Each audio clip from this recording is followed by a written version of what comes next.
Hello and welcome back. This is the week 10 lecture.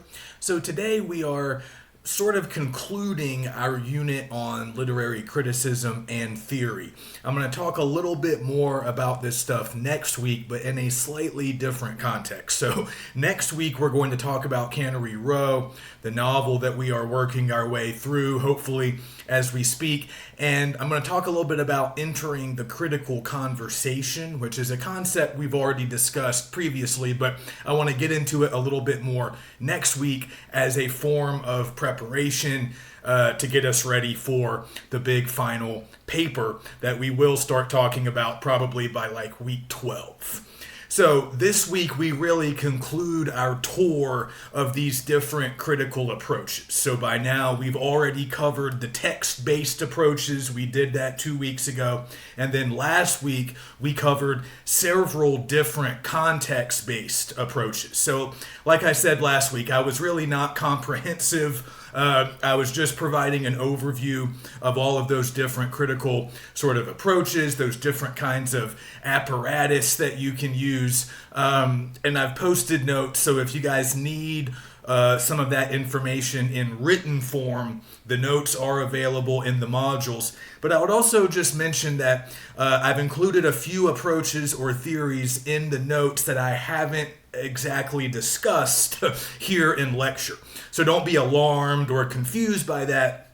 A lot of that stuff is from 203, honestly. I mean, a lot of those theories or approaches that we didn't get to in here, I did talk about them in my 203 class when we were spending a little bit more time just getting acquainted with all of these different critical styles. So if you see something on that list of notes that I haven't talked about here this semester, if you want to know more, if you have questions, or if anything remains unclear, you can always email me, or you can do a little research and look into that particular approach a little bit more. If something in the notes sort of grabs your attention, but I haven't discussed it, we can talk more about it, or you can just pursue more information about it on your own if you have the time. So today we're going to talk about reader-based approaches. So we've covered text-based, we've covered context-based. So today we complete our tour by doing reader-based. So as I've mentioned before, this won't take as long.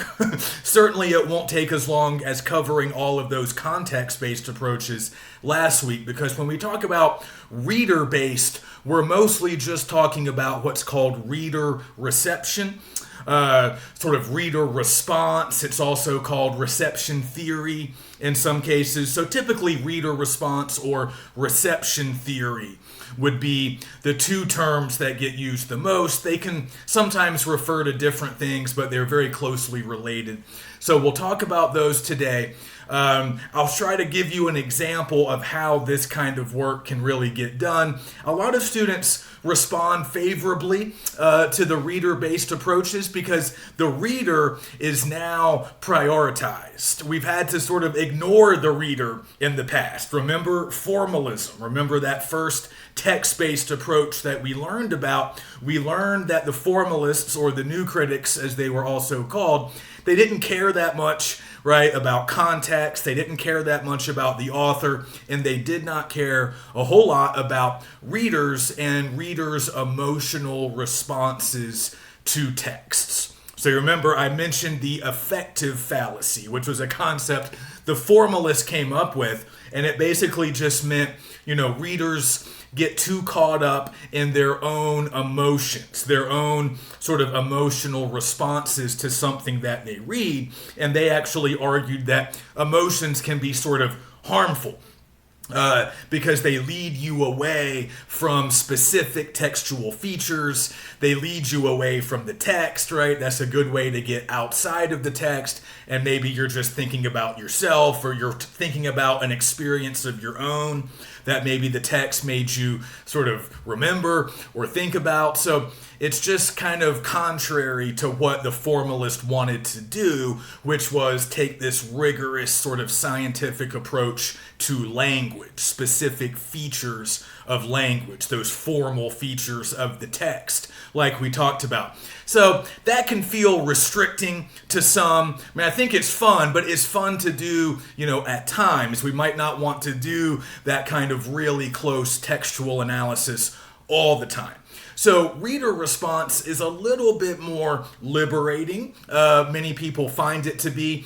We're still focusing on the text. I do want to emphasize that. I don't want you to think that, reader response is just all about emotions and we're not focusing on specific textual features at all, because that's not the case.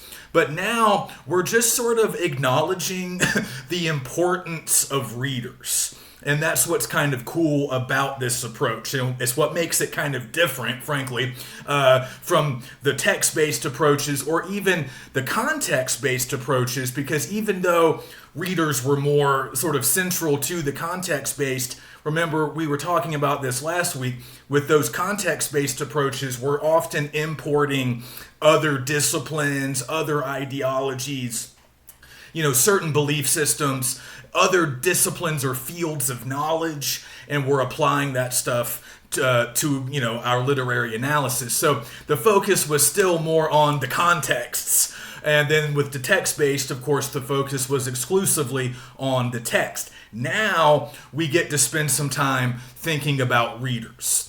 And we get to sort of remind ourselves that readers are very important in this larger process that we are exploring. So I mentioned, that this kind of rose up in opposition to formalism or the new criticism. So we don't need to worry too much about history, but if you remember, the formalist sort of movement got underway kind of early to mid 20th century. So I talked about like the 1930s, they were active well into the 40s and a little bit beyond. So kind of like right before World War II, right around the war, and then immediately in the years following. But then we have reader response kind of developing by the late 50s.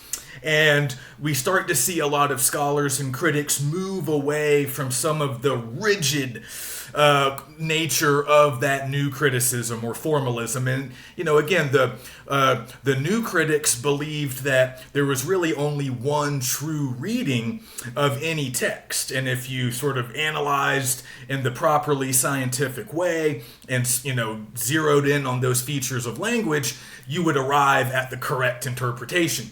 Reader response kind of rejected that, the idea that there's just one correct reading. They also rejected the idea of the whole affective fallacy. They rejected the idea that readers' emotions should not be considered. Now, they weren't necessarily saying that readers' emotions should be the only thing considered, but they didn't want to efface the reader. They did not want to get rid of the reader or the reader's feelings in the same way that the formalists did. So we're kind of using this general term, reader response, to really refer to a lot of different sort of approaches that developed over the course of the 50s and 60s into the 1970s, but all of them are bound together through really emphasizing the reader and the reader's role in interpreting text, because of course the reader is the one who's doing the interpreting.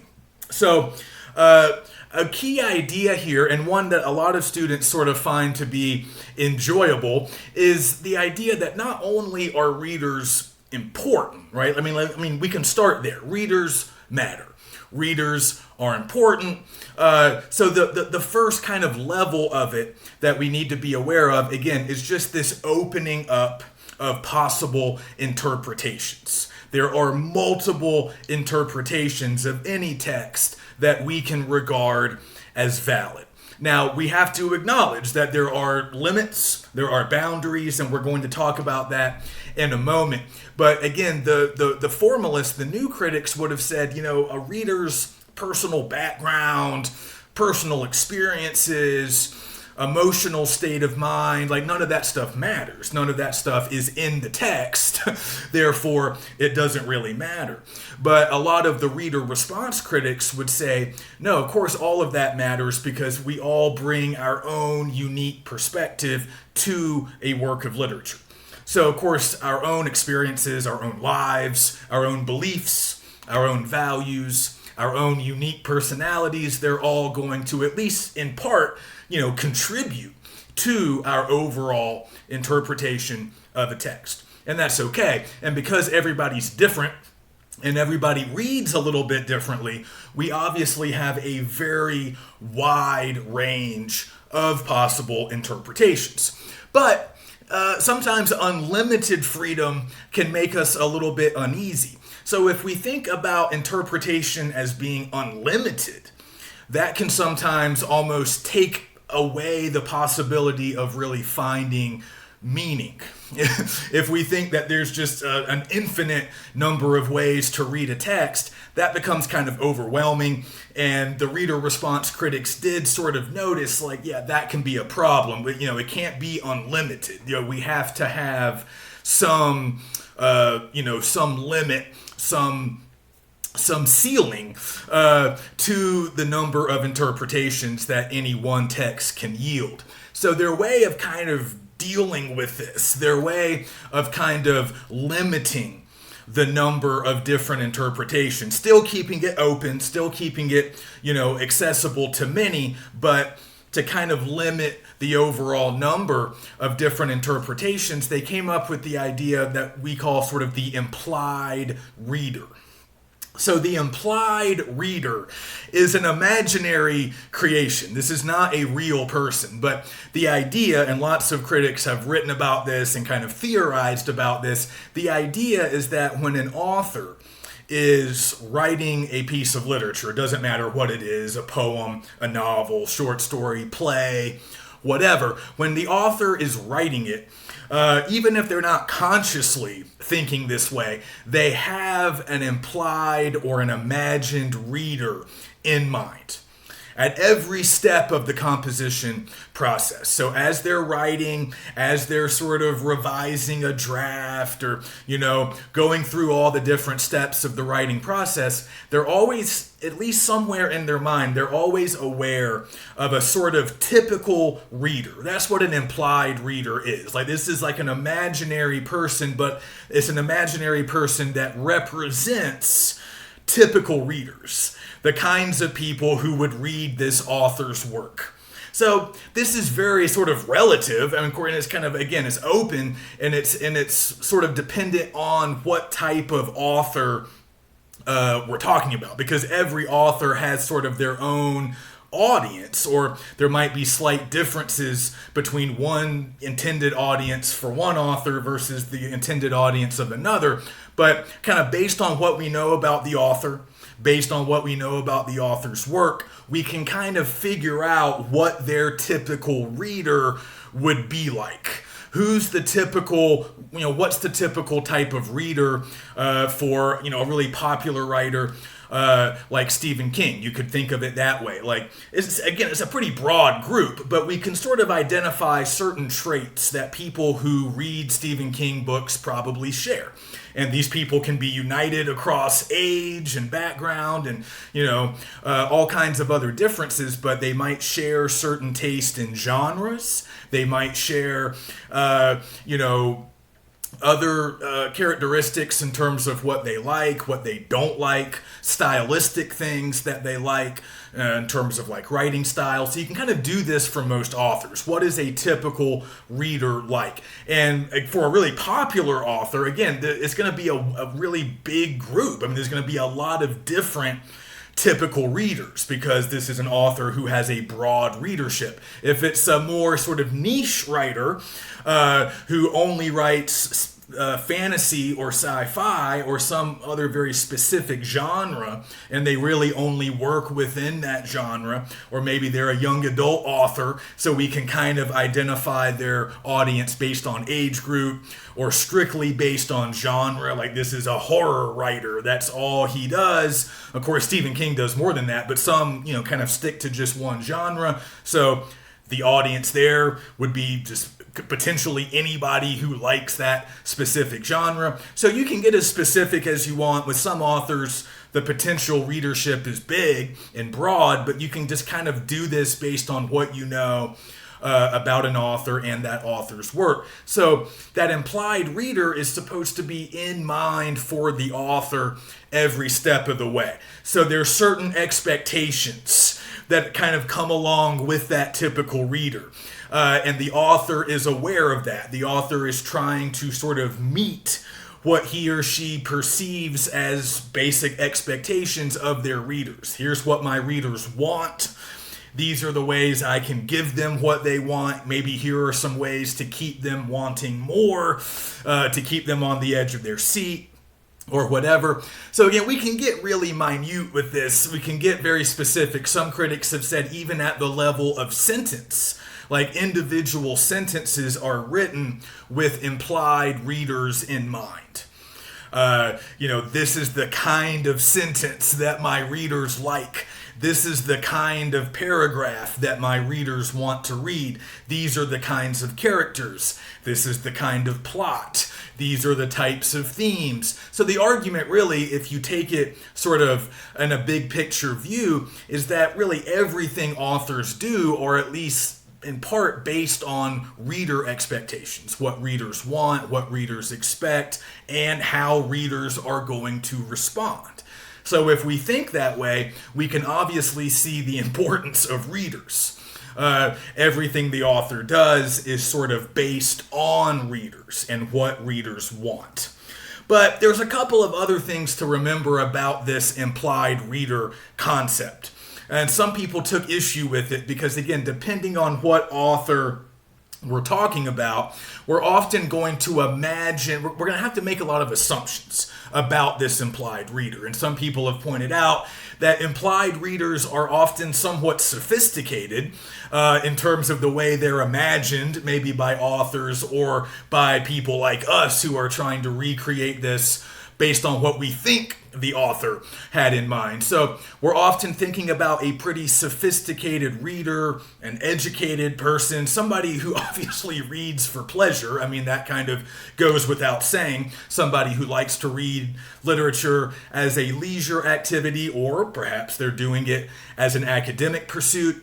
But we have to assume a lot of things about, maybe educational level, what they're sort of familiar with, what level of literature or what types of literature they're already familiar with, what they know, what they like. So some people say it can get a little bit exclusive, if you know what I mean. If it's always a sophisticated, college-educated reader who's very literate, who reads a lot, that's, you might be excluding some other potential readers who might not have the same background. Maybe they don't have time to read a whole lot in their free time, but they do sometimes. And they still like certain authors, they like certain genres, but maybe they don't fit into some of these categories that we often create for implied readers. And it's also true that there's no accounting for taste. I mean, sometimes people will like stuff that you really wouldn't expect them to like.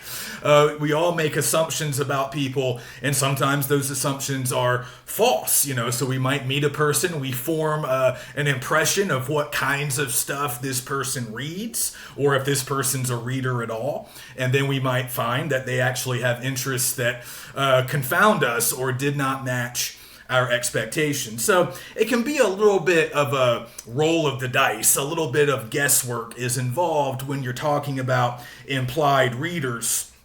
But it's just kind of an interesting way to, again, think about the role that readers play in this larger process of literature creation and literature analysis. But also by having implied or sort of typical readers in mind, that is a way to limit the potential number of interpretations, because the idea here is sort of like, anything that a typical reader might come up with is valid, right? So anything an educated, literate, sophisticated reader who's pretty familiar with literature and is familiar with whatever genre we're talking about, like pretty much anything that person could come up with, or somebody like that, anything they could come up with is probably going to be valid because they have the requisite knowledge and experience. But again, we're assuming a lot. We're assuming that this typical reader will be able to find textual evidence for their interpretation. And I want to kind of drive that home because that's important for all of us. Yes, there are any number of potential interpretations that you could come up with, but you always have to ground that interpretation, anchor it to specific things in the text. That's part of the way, again, that we can limit the field. Because if you have a theory kind of out of left field that doesn't seem very connected to anything directly in the text, that would be a way that we could kind of rule that one out and say, okay, that's an interpretation that's maybe not cutting it.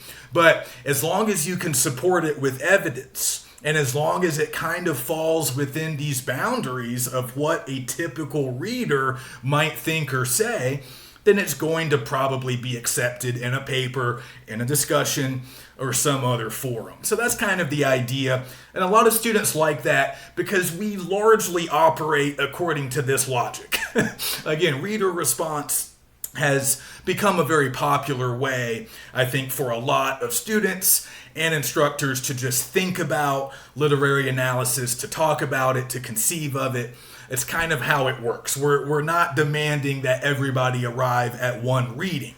And it's important to remember that. You do have a lot of freedom, but your interpretation should, again, fall within some of these parameters, and it always has to be supported by evidence. But one final thing to note, and a lot of critics have talked about this, we don't need to get into it a whole lot, but another part of what goes on here with this very complex relationship between an author and a sort of imagined audience. Because again, the author never knows exactly who's going to read their stuff, but they have a general idea, right? They have a general idea of the types of people who read their stuff. But part of that relationship also is that the author is not always going to spell everything out, right? So again, this is part of that expectation and whether or not the author is always going to consciously meet the expectations of readers. Sometimes we want to defy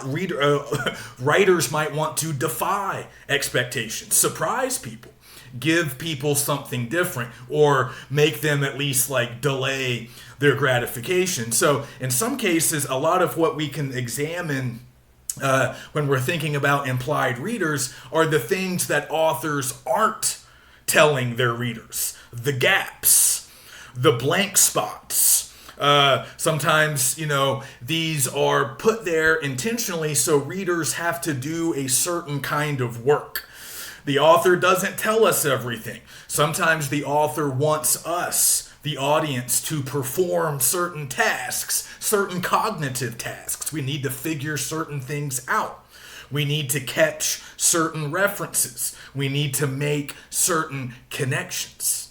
So that can be a thing to analyze as well. Like, what are the readers being asked to do? We can see how the implied reader can kind of give the writer an idea of what the writer needs to do. Here's what my audience wants. Here are some of the genre conventions that they value. These are things I need to incorporate, whatever. But it kind of goes the other way too.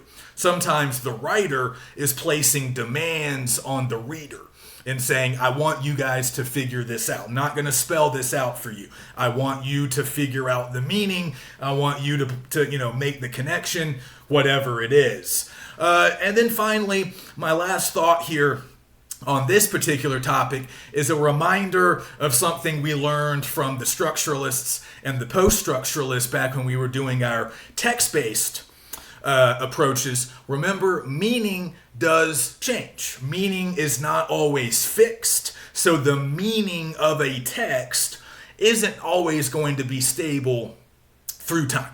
That meaning might experience some alterations because people change. Society changes, right? Social norms and values change. So, therefore, typical readers change, right? The expectations of implied readers. The expectations of implied readers will also change. So, that is also something to kind of keep an eye on. Though, the way readers responded to a text 100 years ago is not necessarily the same way they're going to respond to that text today. So you can always do that kind of comparative analysis when you're looking at older texts. So the novel that we're reading right now, Cannery Row, is roughly a century old. So in the grand scheme of things, not super old, but pretty old. Not quite what we would consider contemporary. So we could think about the way it was received when it came out, the way readers responded, the way readers interpreted it when it first came out versus the way we might interpret it now. Because we're different now. We're different than we were back in the 30s or 40s. We have, different expectations, different values, and different, we are different readers. We are a different audience, and there's different kinds of readers out there than maybe there were 100, 150 years ago. Okay, so just quickly, I'll talk a little bit about reception theory as well, which is, again, very closely linked to reader response. Some people would even argue that they're pretty much just like two different branches of the same tree, that they're really not all that different. But reader reception theory kind of takes us even more away from the text, and we're really thinking more about sort of how people talk about texts, how people write about texts, how texts affect an audience. And again, a lot of that will be based on context. It might be based on certain historical or cultural factors that sort of inform or influence the way readers receive a text. So this approach can help us to better understand readers and the larger readership of a text. So we can understand, where is a text read? Is it taught in school? Is it read more in a domestic space? Why is the text read? Kind of some basic questions. When is it read? Who is reading it? What are some sort of shared characteristics that we can track in readers of that particular text? Who is reading it? What links them together? We can look at different reading habits that are going to be based on occupation, class status, individual background, what kind of social group or nationality you belong to. So there's a lot of different things you could consider if you want to study the way a particular text was received. But again, this almost takes us into the realm of almost like social science. We're really more interested in what readers have to say about a text, or we're more interested in the characteristics of readers, more so than maybe the specific elements of the text itself. Whereas with a more traditional reader response angle, we're still very much focused on stuff like imagery, figurative language, all the literary elements we've already discussed, but we're not trying to remove the reader from the equation. We are bringing our own beliefs and knowledge to bear on all of the stuff that we're observing and talking about. So we're still analyzing elements, we're still studying the text, but we're allowing some emotion, we're allowing our own individuality, we're allowing our own perspective to help drive our own unique interpretation. So this is a good way to remember, a good time to remind ourselves that our ultimate goal with anything in this class, whether it's one of these short response papers or, of course, the long, any formal assignment, whether it's short or long, we always want to arrive at our own original interpretation. This is sort of being true to the reader response belief system. We will arrive at our own reading because any good reader will have their own reading. It might be very similar in certain ways to other people's, but it will always be yours because you are a unique individual. So you need to let some of your own personality, some of your own experiences, or just some of your own reading abilities. Everybody reads a little bit differently. So let that stuff help drive you and inform your argument, your interpretation. Don't shy away from that stuff the way you had to in the close reading. When you're practicing reader response, and I would argue most people do reader response just kind of instinctively, you can always let yourself be a part of it. You don't want to spend all of your time on yourself, but you don't have to efface yourself or remove yourself from the process.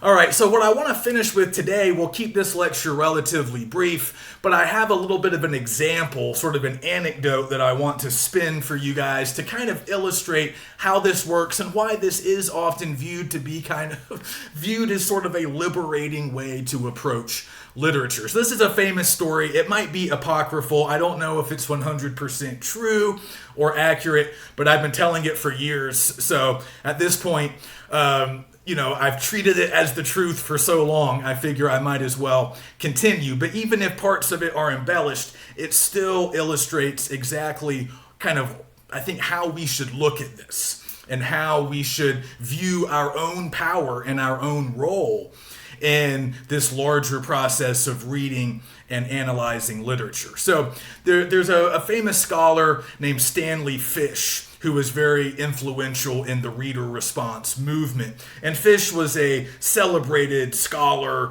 wrote a lot about literature, really worked in a lot of different fields as well. He was not exclusively a lit guy. He also did stuff with composition, linguistics, a lot of other fields of knowledge. He was quite a scholar, wrote a lot of scholarship, and helped to kind of pioneer this idea that not only are readers important, but readers actually create the meaning of literature.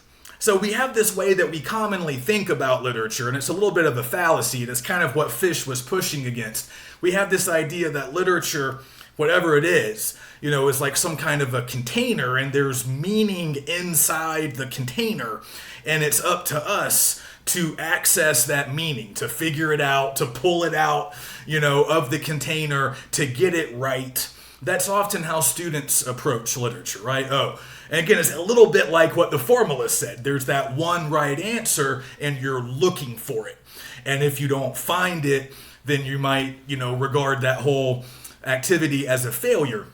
But Fish said that's really the wrong way to look at it. Literature does not just contain one true meaning. Literature contains a lot of meanings, a lot of different things that will be perceived by different people in different ways. So he says the better way to think about it really is that readers sort of determine the meaning of a text. Because once that text leaves the author, it's really up to readers to decide what it means and really even like what it is. He takes it a step further and says really their readers determine what literature is. They determine like how we define certain texts, how we classify things, how we perceive things, and what it means. So here's the example that he often gives to kind of illustrate this. So he claims, again, I don't know if all of this is true, years ago, decades ago, I think this was like back in the 1970s, he taught at some exclusive, prestigious college. I don't remember. It might have been Duke or it might have been Harvard. But he said he had two classes back to back, and they were different classes. The first, let me try to get this right. The first class was a linguistics class. Okay, so the study of language. And then right afterwards, of course, this is the old days, all classes were in person. Right after his linguistics class, he taught, I'm going to get this a little bit wrong, but it was like Renaissance religious poetry. Something very, very specific like that. Old poetry with some kind of a religious or like biblical focus. So those were the two classes he was teaching on a particular day. They were back to back. And according to him, in his linguistics class, he had written a list of names, last names only, maybe like first initials followed by last names. And these were simply the names of well-known linguists, like scholars in that field who his students needed to be familiar with. This is like an upper-level linguistics class. So these were scholars that his students needed to know. He might have been telling them to read stuff by these people. I don't know. But he just listed their names on the board. Okay, that was it. And then class ended and he forgot to erase the names. All of his linguistics students leave and Fish sits down to grade a few papers during like the 15 or 20 minutes in between classes. So he's grading, not really paying much attention as his poetry students walk into the room because their class is next. So a few of the early arrivals come in, they look at the board, and they get out some paper and a pen, and they start writing. And it takes Fish a while to notice this. He tells this story like a bunch of times later in textual form. He gives speeches, whatever. So the story goes that his students start writing, and he starts to notice, and he realizes that they are analyzing the list of names on the board, which of course he did not intend for them to do. That was not a poem. That was not anything that we would recognize normally as literature. It's just a list of names. But he's curious because he notices that it's not just one or two. Like right before class starts, basically everybody who's already there, they are all working on this list of names. So Fish becomes curious and he's like, well, I want to see what they come up with because this is kind of an interesting thought experiment. So he waits until class starts, and by that point, everybody's working, and he asks them to share what they came up with. And what's noteworthy for Fish, and I think for us too, is, of course, this is kind of funny. It's kind of funny to imagine poetry students analyzing a list of names, and you might think, well, they couldn't have gotten very far, right? Because what is there to analyze? They're just names. You can't really analyze names. We're not even looking at complete sentences or paragraphs. But remember, this is a poetry class. So think about expectations. What did the students expect to find when they walked into class that day? Well, they expected to look at a poem. They expected to read poetry because that's what they did in that class. So this is a point Fish makes later. The students' expectations are very important. The students, of course, are the readers here. So the reader's expectations will always be a driving factor. What do you think you're reading? What do you think you're looking at? And immediately, again, this might not even be a conscious thought. These students probably didn't walk in and say, okay, I'm going to analyze a poem today. Here's a poem. Let me analyze it. Like, they've done this so much, it's unconscious. It's almost instinctive at this point. It's just like, oh, okay. And they just start working. And it doesn't even really strike them that this is a rather odd poem because some poems are weird. And some poems do have weird visual appearances. Some will just feature a few words per line. Sometimes they can almost look like riddles, especially if you go back to previous historical time periods. Again, this is like Renaissance or medieval religious poetry. So a lot of that stuff will look weird to modern readers. So their expectation is we're going to look at a poem, it's going to be weird, and it's going to be religious because that's what they've been studying. So Fish notices that they actually come up with some pretty good interpretations, all things considered. And what they do is exactly what we've been doing throughout the semester. They look for patterns. That's what any good literary analyzer will do. They're looking for patterns. Okay, what are some recurring features that show up in this list of names? And again, we might think probably none because it's not a work of literature.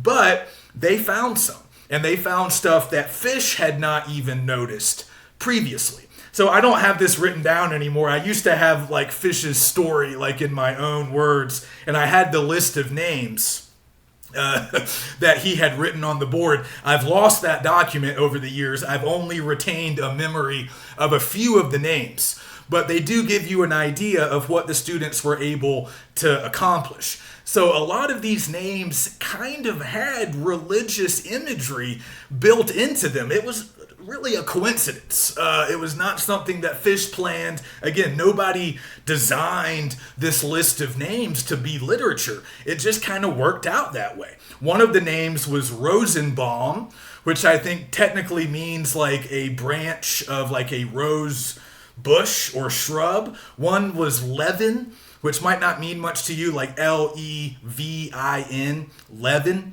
But based on how you say that name, it puts some students in mind of like unleavened bread, which gets mentioned in the Bible. Another name was Thorn, like Thorne. Again, these are last names. These are all people's last names.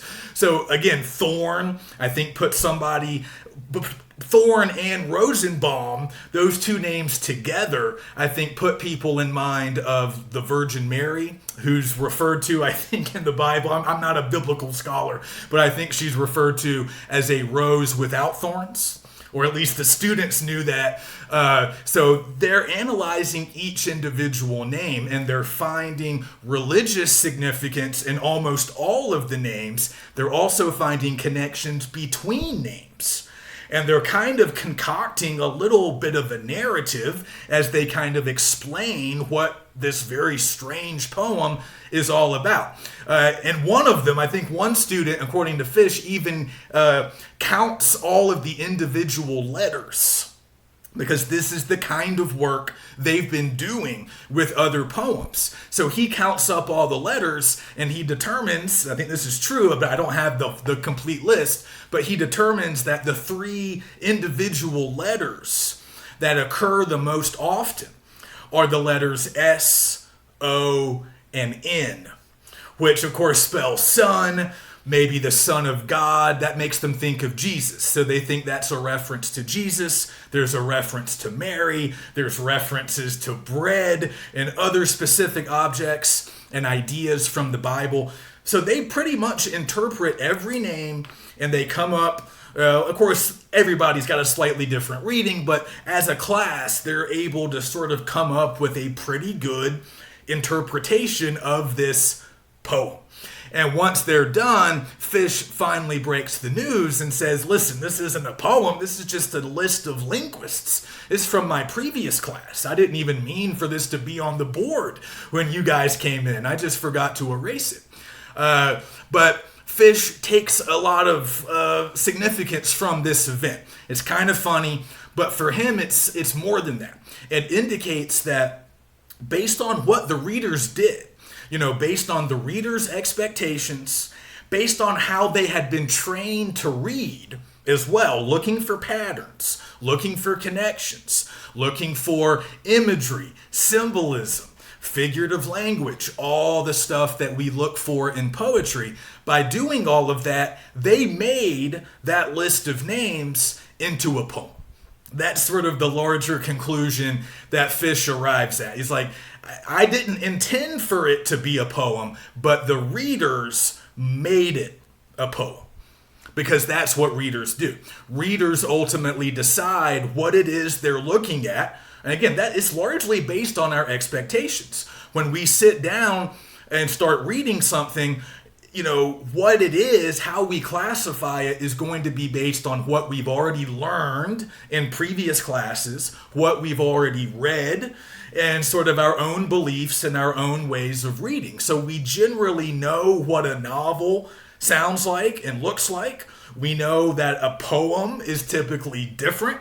We know that a play will look and sound different. But those are all sort of expectations that we bring to the text. A lot of that stuff isn't necessarily contained in the text. It's contained within us. It's part of our knowledge. It's part of our experience. We've read stuff before. So all of those previous experiences are a part of our expectations as we approach a new text.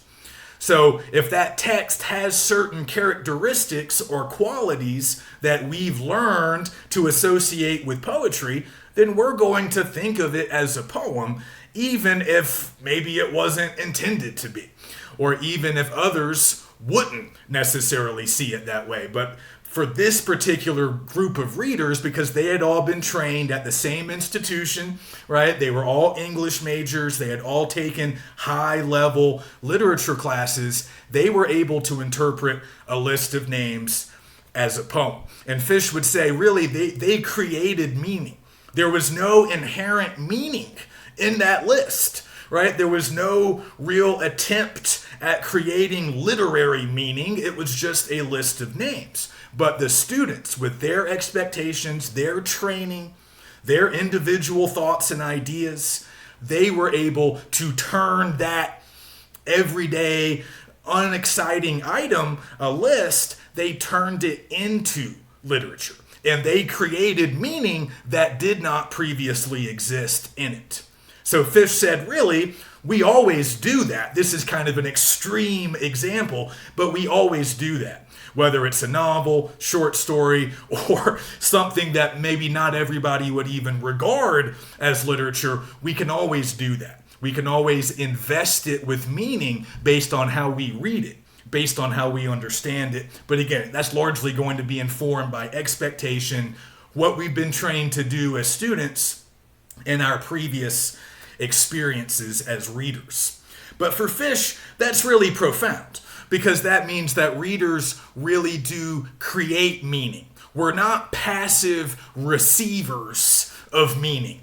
We're not just hoping that the meaning will fall into our lap, or we're not just hoping that we can figure out the meaning if we think hard enough. We get to ultimately decide what the meaning is.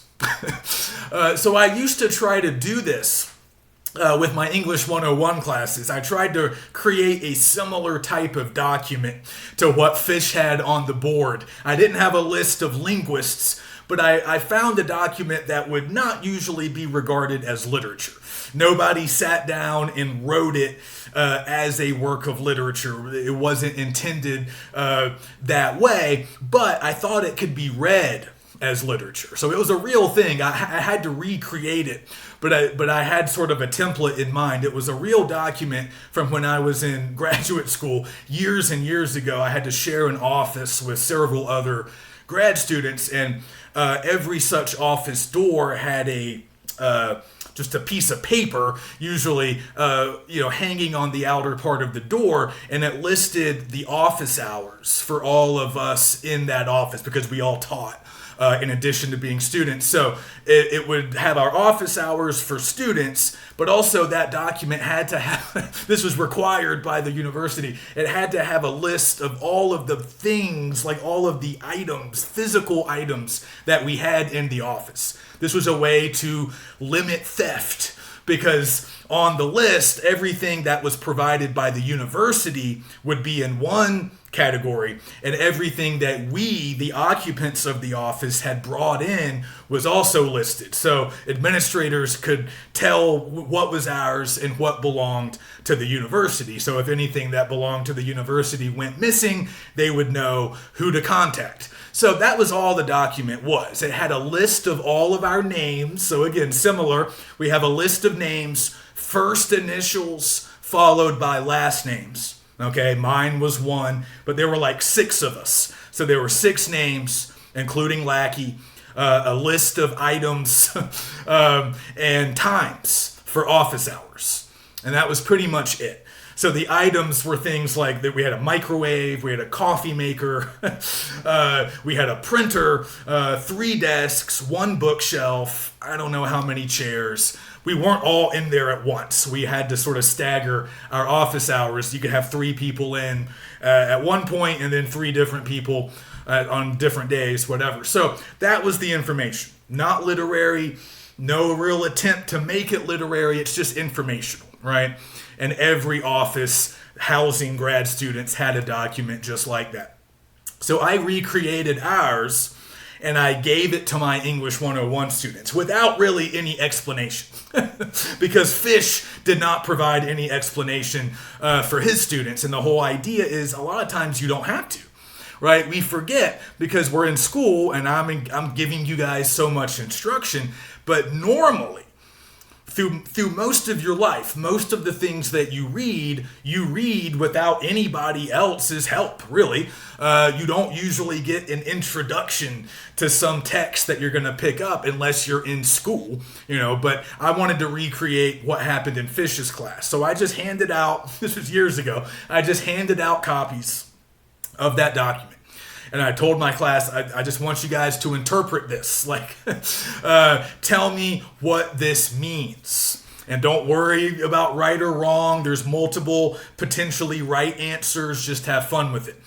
And as I predicted, as Fish would have predicted, a lot of the students, not all, some didn't really want to play along, but anybody who kind of got into the spirit of the activity, they were able to create some fun stuff. And they also noticed a pattern in the names that I had not noticed. So very similar to what Fish experienced with the biblical references. So again, I don't even remember all of the names anymore, but I do remember the ones that people wrote the most about, because mostly they were just writing little narratives based on the document. So they noticed a pattern. It didn't really involve my name, but it involved several other names that appeared on that document. One was Knight, like Knight, pretty common name. That was somebody's last name. Another last name was Ivy, like Ivy. That was somebody else's last name. And then somebody else's was Harley, like Harley Davidson motorcycles. Okay, so those were 3 of the names. Lackey was 4. I want to say Meyer was 5, like Meyer, if you're familiar with Oscar Mayer, like hot dogs. I think it's spelled the same way. And then there was one other name that I'm not remembering, but you get the picture. So you might have caught with those first 3 names I mentioned, there's a little bit of a Batman theme running through those, perhaps, if you're looking, if you're thinking hard about it. Knight, that could be the Dark Knight. Ivy, that could be a reference to Poison Ivy. And then Harley, I believe, is the name of a character, right? Harley Quinn is a character in that universe. So many students noticed that, because obviously, this was years ago, I think, when the Christian Bale Batmans were coming out. So people had Batman on the mind. People noticed those 3 names, and a lot of them wrote Batman themed narratives. Some people worked in a mention of hot dogs for Meyer. A lot of people didn't know what to do with my name, but some intrepid students looked my name up and realized that lackey is actually a noun. If you look it up in a dictionary, a lackey is a type of person.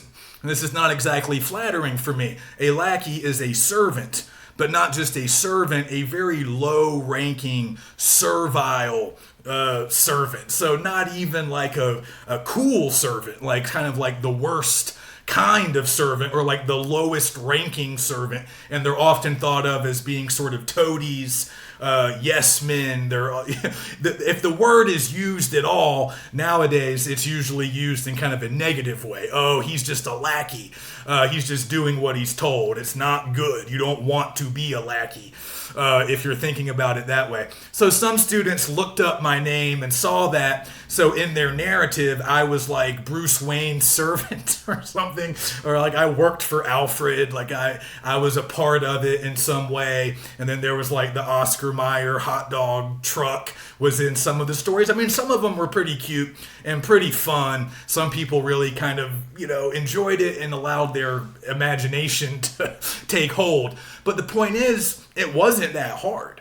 And they were able to use the times for office hours to kind of create a chronology for the plot. And they were even able to use some of the objects, because I said, don't just use the names. You got to incorporate at least a little bit of every different kind of thing that's on here. So some of the times, some of the objects in the office as well. So they were able to use, the coffee maker, the bookshelf, and some of the other things that I had listed. There was a stereo in there, like an old-fashioned like boombox that Ben Harley had brought in.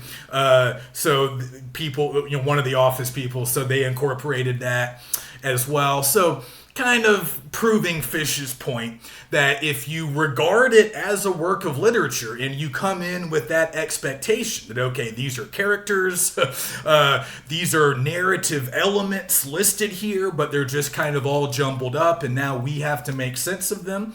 Now you're doing reader response, right? You are interpreting the text as a work of fiction.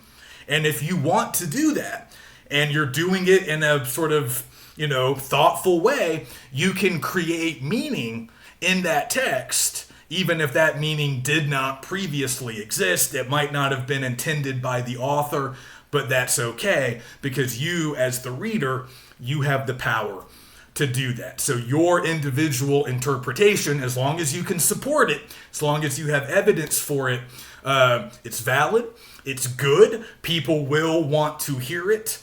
And while it differs from maybe your classmates, it might differ from mine, we can still find some common ground. Oftentimes, again, thinking about the implied reader, there are some limits to the different numbers of interpretations, but we can differ. Right? We can agree on some things, but we can differ in other ways when we interpret. Everybody will read something in their own unique way. So that's not something to run from or worry about. That's good. We don't want uniformity. We don't want everybody to read a text the same way. That's boring. That's boring, and that limits our possibilities.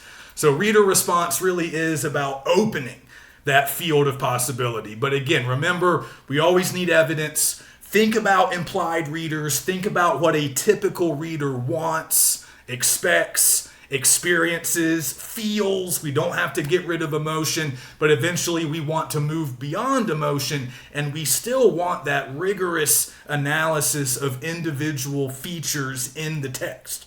We still want that. But now we're bringing a lot of these other considerations into the mix. Okay, so I think that's enough for reader response. And we are a little bit under an hour, so I'll go ahead and conclude this week's lecture now. But let me just give you a quick preview for next week. I will finally talk about Cannery Row next week. I expect you guys to be finished reading it by the end of week 11. That is next week. So I'll talk about the book. I'll talk a little bit about entering larger critical conversations and sort of maybe how we can decide which approaches we want to use. And then we'll be ready to get moving on our final papers. So get in touch if you have any questions, and I'll see you next week.